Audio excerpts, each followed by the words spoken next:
The third honoree is the founding CEO of the IDFC Institute, a Mumbai-based think tank that works with the Indian government to surmount key economic issues facing India as the country transitions into a global power.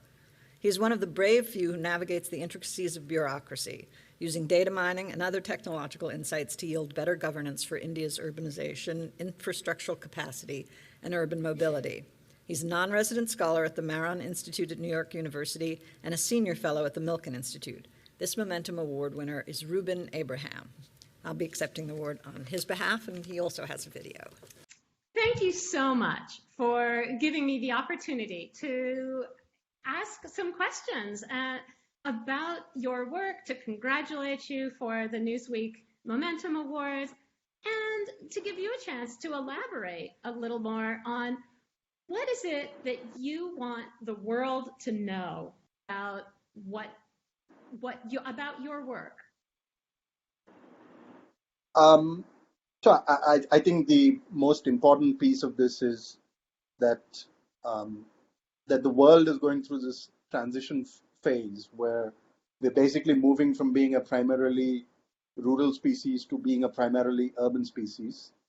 And that's going to be something that's going to be completed in, say, the next 40 odd years when 75% of people would have moved to urban areas by and large.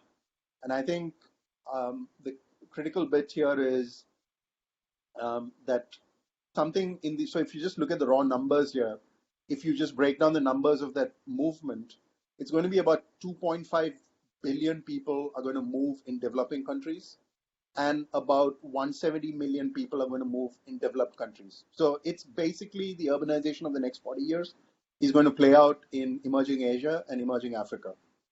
So there's two parts to it. One is that,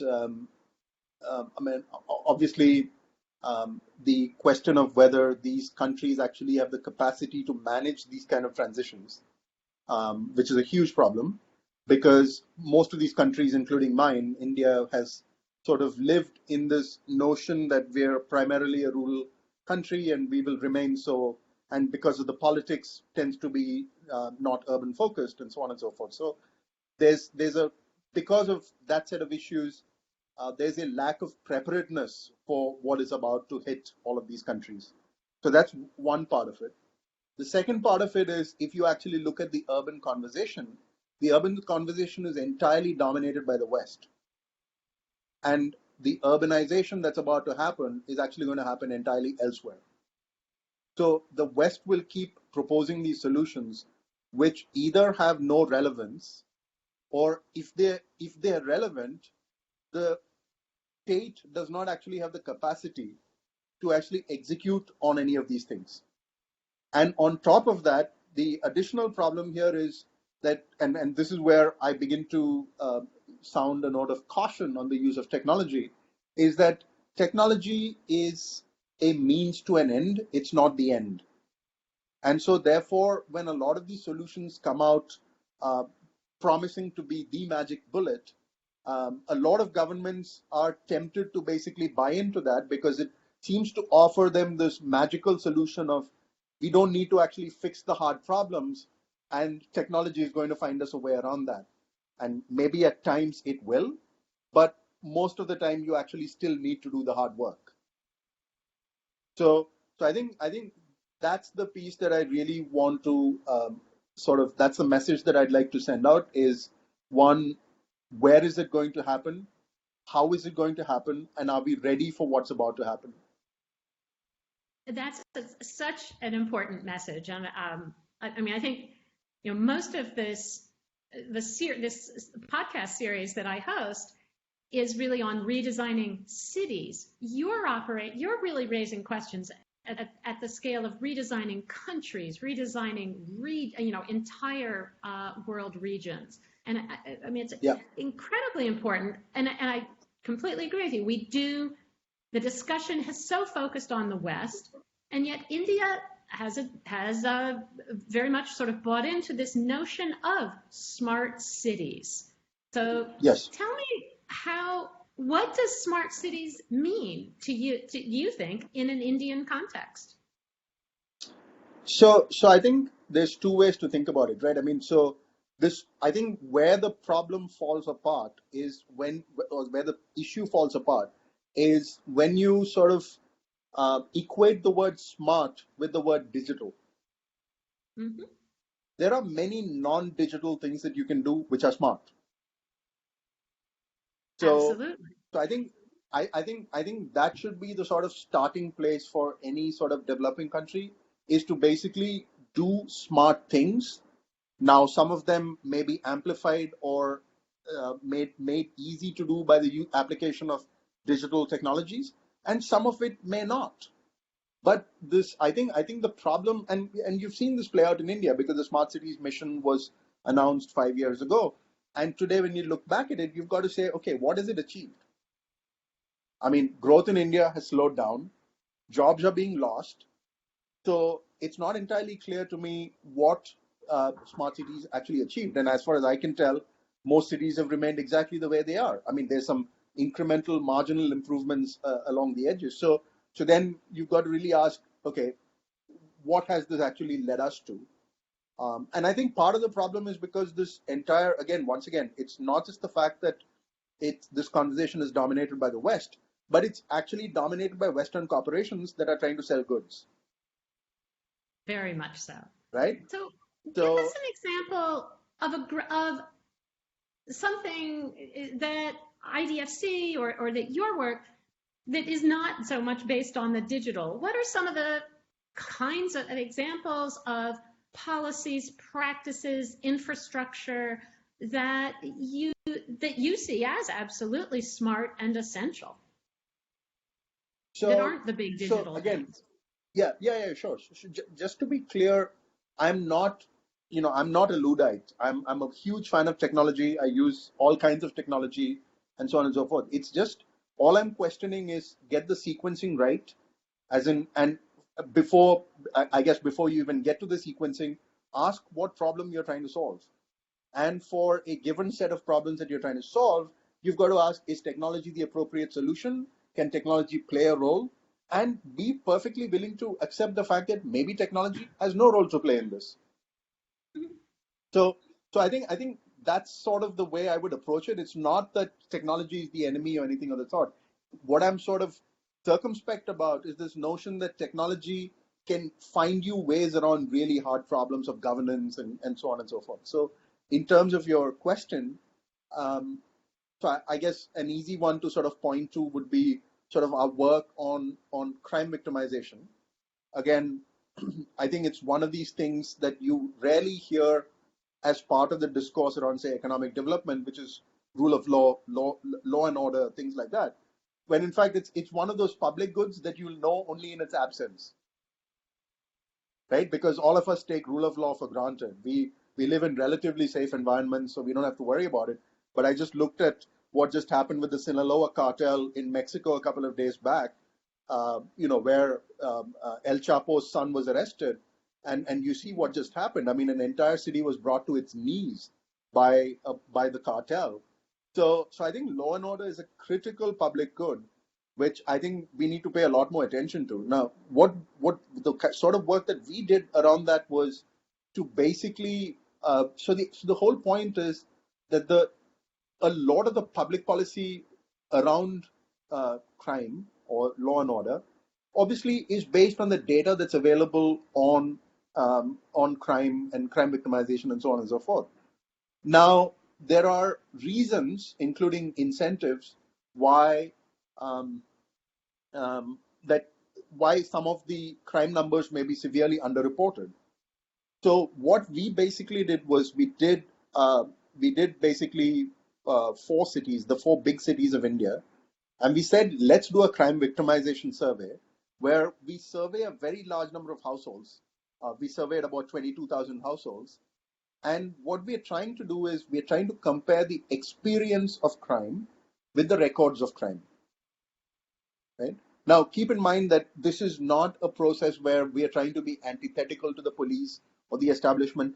Everybody is in the room because it is in everybody's interest to get this right. So which is the reason why we did the survey. And once we got done with the survey, we basically discovered that in all 4 cities, the absolute numbers vary quite dramatically, but in all 4 cities, the gap between the experience of crime as recorded in the survey and the records of crime was something like 13x, as in there's 13 times more crime happening than is getting recorded. And all public policy is actually responding to the misreported number. Yeah. Right? Now, as it turns out, the government of India themselves actually got interested in this crime victimization process and so on and so forth. And what's happened since is that as we speak, the Home Ministry of India has rolled out the world's largest crime victimization survey. Now that is nationwide, and so finally we will actually have an active database of what experience of crime looks like and being able to sort of compare that to the records of crime. And then hopefully over time, those two numbers will actually begin to converge closer to each other so that you can make much more sensible and intelligent public policy regarding safety, public safety. So that is sort of the use of data as opposed to technology. Mm-hmm. Right? And I think these are the sort of things that we've got to be careful about. So when I say the word data, immediately the implication appears to be that it needs to be digital. No, there's a lot of data that is just data, right? I mean, and yes, once it gets to be in digital form, do we use a lot of technology in gathering the information? Yes, we do. And so on and so forth. So I think this is the sort of distinction I'm trying to draw between doing smart things versus just applying technology for technology's sake. Well, the other that certainly comes to mind is the need for mobility, for infrastructure that has the capacity to absorb this great migration of so many rural people into the urban areas. And it's not going to be as if, all these people are suddenly going to be telecommuting. I mean, there is a need for very real mobility infrastructure. What do you think are kind of what's the low-hanging fruit, or is there any? Well, no, so there is low-hanging fruit, but I think when you talk about infrastructure, again, we tend to immediately think about physical infrastructure, but I think there's a lot of other forms of infrastructure that we need to think about as well. For instance, for any of these things to actually work, you've got to get governance right.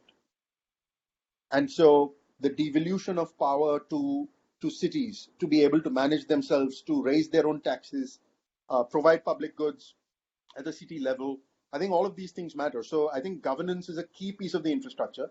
Then there's social infrastructure, right? I mean, how do you build the human capital so that they can actually do the jobs that are available in cities, and so on and so forth. And then I think there's also sort of a paradigm shift that needs to happen, which is to start thinking of cities as labor markets, right? Which is maybe there's a few of us who live in cities because we love their cultural extravaganzas, or we love the museums, or what have you. But most people in the world move to cities because that's where the jobs are, right? I mean, I don't know what the number is, but it's a very significantly high number of people. The reason they urbanize is because that's where the jobs are. So if you accept that, then I think then three things begin to matter almost immediately, besides obviously the governance piece that needs to be fixed at the back end. The first is obviously you need an economy that creates the jobs, right? So that people have jobs to come to, and the productivity of the jobs gets to be higher, blah, blah. And the second part of it is basically affordable housing. And by affordable housing, I don't mean just housing for the poor, but I mean housing for everybody, including the poor. I think that is critical. And then I think the third piece of this is transportation. And transportation that enables you to move from your place of work to your residence and elsewhere. And by the way, this transportation could also just be your 2 feet. But I think these are the things that one needs to basically think about fundamentally. I mean, there's obviously quality of life, there's water, there's sanitation, there's all of those critical things as well. But I think to me, these are the three most important things, and of which I would argue that even affordable housing at some level the market can provide. But transportation is something that the state needs to be very seriously involved in. because the kind of capital expenditures that are required to provide good transport networks, only the state can actually do a lot of that. So I think sort of moving the paradigm to cities as labor markets, and then sort of thinking through, if cities are labor markets, then what do cities actually need to look like, and what do they need to do? I think that's really what I would sort of focus on. Yeah. No, I think it's cities, individuals are great at the incremental addition of housing, the incremental addition of jobs. And I think many of us are still trying to figure out, can we do incremental infrastructure? We probably, in the West, I think we've actually bought into big infrastructure at too big a scale, and often disrupting where those markets really should be. So I mean, that's the sort of classic Moses versus Jane Jacobs argument, right? And I mean, honestly, I think there's horses for courses. I think there are certain places where the Moses approach has value, and obviously there are certain places where the Jane Jacobs approach has value. I mean, all I'm trying to argue for is, like, one size does not fit all. A lot of this is context specific. It depends on whether your economy is primarily services, is your economy primarily manufacturing. All of these, will then affect the kind of transport networks that need to be put into place, and so on and so forth. So if you take the Indian context, for instance, in housing, the one piece of housing that no one ever talks about is actually rental housing.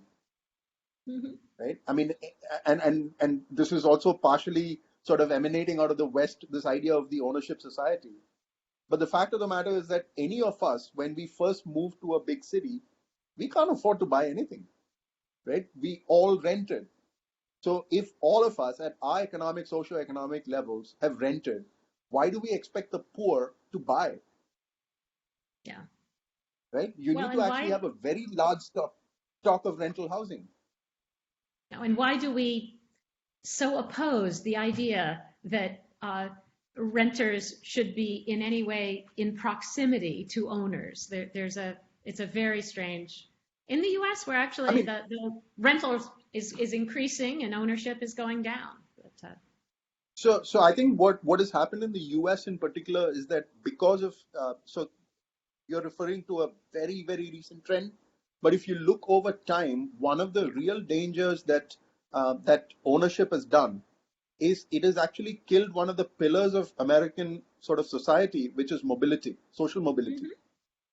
Because you could just up it and leave for the next job, right? And suddenly you find yourself caught with this asset that you can't necessarily get rid of all that easily. And there's a lot of research that shows that social mobility in the US has actually dropped quite significantly over the last 30, 40 years because, and at least partially because of this move towards ownership housing. Absolutely. So you've referred to India's slums as poverty digesters. What can the US and the West really learn? I mean, precisely kind of on this topic a little bit of whether it's about renters, owners, or jobs, what can the rest of the world learn from the slums?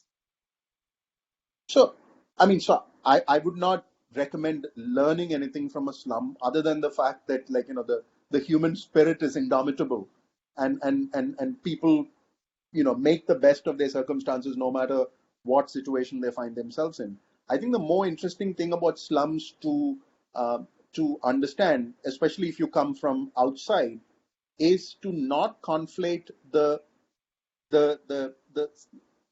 so here, let me just backtrack a second. So I would argue that the levels of poverty in slums are nowhere near what people imagine it to be. Right? Why do you have slums? Slums are a consequence not of poverty, but slums are a consequence of bad real estate policy. So it's because you make it unaffordable to own land, to basically build housing, etc., etc. And a lot of this is basically because you don't understand that cities are labor markets.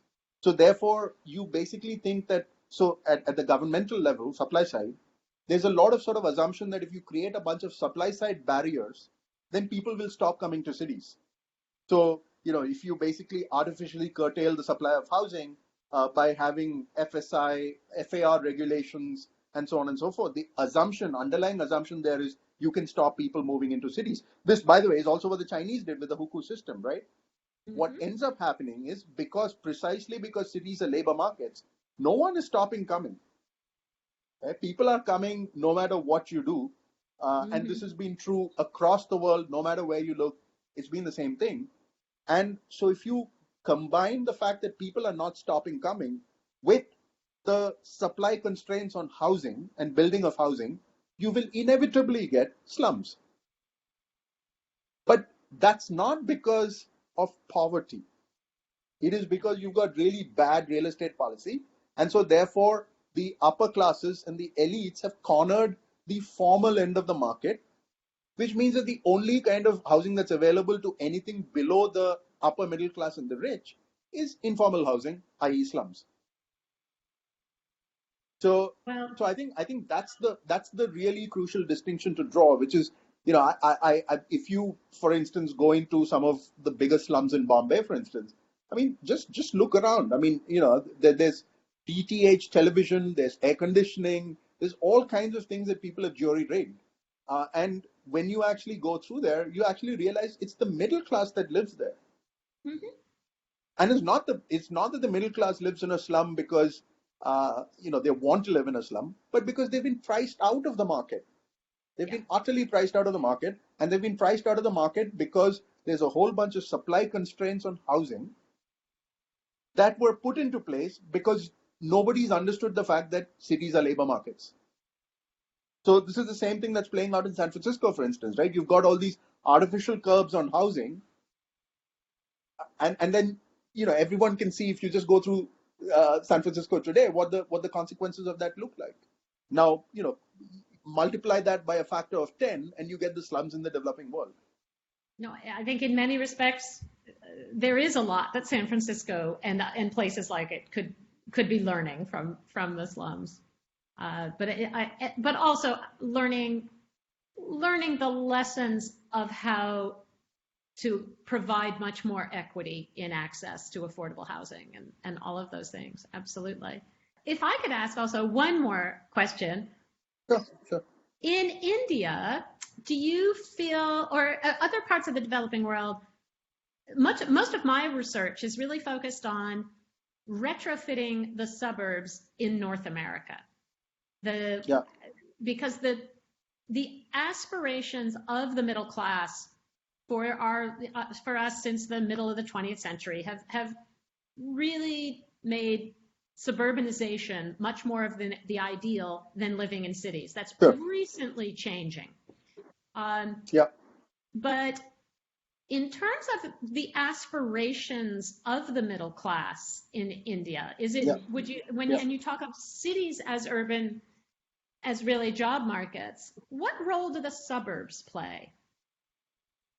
So I think the suburban thing, if you look at Solly Angel's work at NYU, what you see consistently over the last 200 years is this interesting phenomenon where no matter where you look in the world, the city actually expands and the suburbs grow.